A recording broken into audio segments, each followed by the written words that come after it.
So I just finished pruning the get root jekyll, which is a climber that I have here. Now this is the first year that I have pruned it, so it hasn't been pruned before, so I had to be really careful.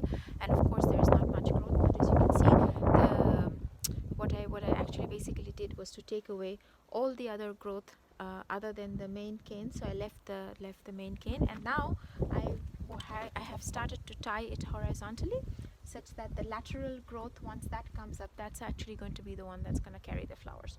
Now this is of course not enough, this trellis that I have on the wall, because this is a very vigorous climber, and it's going to grow really tall and very big. But hopefully this summer we're going to have lots of flowers, and then what I'm going to do again in fall is that I'm going to untie it, or in winter basically, to untie it and then to prune it back again, and then to train that again, so sort of take down everything. But I'll show that in another video when the time comes to do that. But for now, this is the first year that this pruning has happened. And the second thing that I have done, in addition to tying it up with these electric cables, actually this is something that I use quite a lot, is that I have taken off all the leaves that are growing along, because that just gives it a chance to grow. Now as I'm gonna put this a little bit closer, so maybe you can see this little growth. So what I want lateral growths, and everything else is going to come off.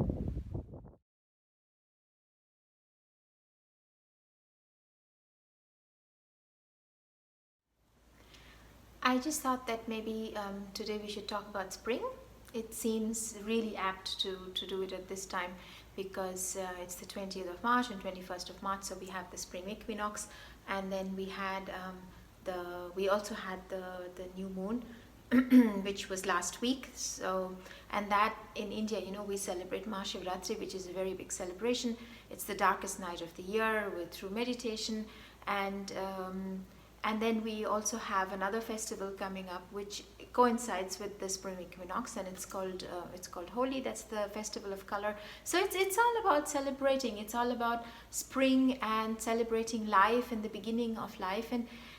And the more I garden, and the more I observe, and I learn to actually observe, and you really see that this is really happening in nature. And it's such a beautiful thing, when you go through the garden and you see everywhere you look there are little new flowers that have come up, or even a new leaf that has sprouted, and everywhere there is fresh growth. And I just love this. I love the green of the freshness of everything that happens in spring, and all the new little flowers that come up right now. Of course, the tulips are beginning to blossom, which is always great, because I have all these rows of tulips. They are planted mainly as a cut flower, but and later on, what I would like to do, and I'm not sure if this is going to work, but I would like to replant the bulbs. Now I do know that once you use the bulbs as a cut flower, and you cut off the stem with the flower on the top,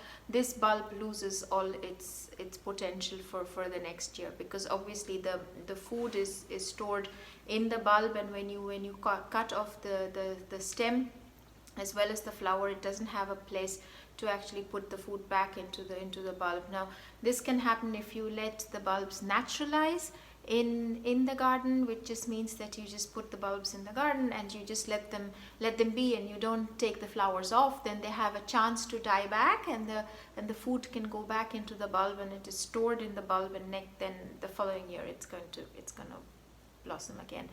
So I need to make a mental reminder that next year I should actually get some of the varieties that I really like, not for the cut flower garden, but for the real garden. So I can have a bed of tulips in spring. What I do have right now are daffodils, and but they have done their job. They've done quite a nice job, and the daffodils in the garden, I just leave them because I want them to really naturalize, to grow, to spread, such that later on there's just going to be a carpet of daffodils. It's going to happen. It all takes time, as with everything in life. But talking about spring, it's such a beautiful time. It is my favorite season of the year, because after this very long winter when you're just anticipating and you're waiting and you want things to happen and it's just not happening, and then suddenly you have this promise of growth, this promise that yes, things are evolving, things are changing. And isn't that true in life as well?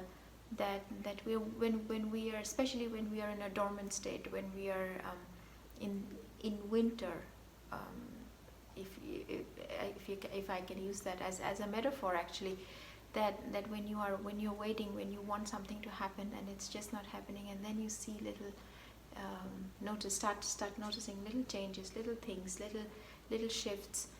They start off as being very small, but at one point they just gather some momentum, and then from that point on, it just continues growing, and things develop, and they emerge, and new things happen, and that is such a beautiful time. That is such a beautiful time. Coming back to the garden, because obviously it is most obvious in nature, but then we are a part of nature as well. We are not separate from that, from our planet. We are from this planet. We are going to go back to this planet eventually. So there's nothing that separates us from what's happening outside. So I think, especially for me, it is very true that that in spring, what I tend to do, as much as I rejoice in everything that is happening, I also know my mind keeps telling me that, you know, this is a change. It's a change, but it's like a wheel. It's constantly turning. It doesn't mean that it's going to stop here. So after this, there's going to be summer, then there's going to be autumn, then there's going to be winter again, and rebirth again. But that's cycle of life. In a way, it's reassuring to know that nothing is stagnant, to know that there is constant change, whether we want it or not. It's always going to happen. In a way, it's reassuring to know that even though you might be going through very difficult times, and many of us do, and especially in this time of pandemic, I'm absolutely sure that a majority of the global population is going through a lot of difficulty, but to know that this is like the winter. Maybe this is just, if we can just see this as a really, really harsh winter, but we know that it's going to change, basically, because nothing is stagnant. Nothing remains the way it is. It's always going to transform. It's always going to evolve. New things are going to happen. And sometimes, you know, sometimes that what is new, that what is going to come up, may be infinitely better than what you thought it was going to be. Because so many of us are really afraid of change. And I can understand that, because everything that you have, and when you are in that part of life when everything is stable, you want things to be that way, because any change, there is a fear, there is a massive fear associated with it. I totally get that. Absolutely. Even I am fearful of change, but I have learned through experiences that I have gone through that number one, change is inevitable. It's going to happen whether we like it or not, we want it or not. It's just going to happen, just like in nature. I can't stop the flower from blooming. I just can't. I also can't speed it up. I mean, I can do little things that are the tricks of the gardener, so to speak. But on the other hand, as a gardener, I'm just a guardian of what's happening. I'm not influencing anything, because that is nature's job. It's not mine. And the same way in life, you know, that the experiences that we go through, it teaches us that yes, the change, number one, is of course inevitable. It is going to happen. It's going to happen. Two, it's going to happen at its own pace. We can tweak. Of course, we write our own destiny. We have free will. We can choose. We can tweak. We can do this. We can do that. We can try to speed something up. We can try to slow something down. But always to a certain extent. Always to a certain extent.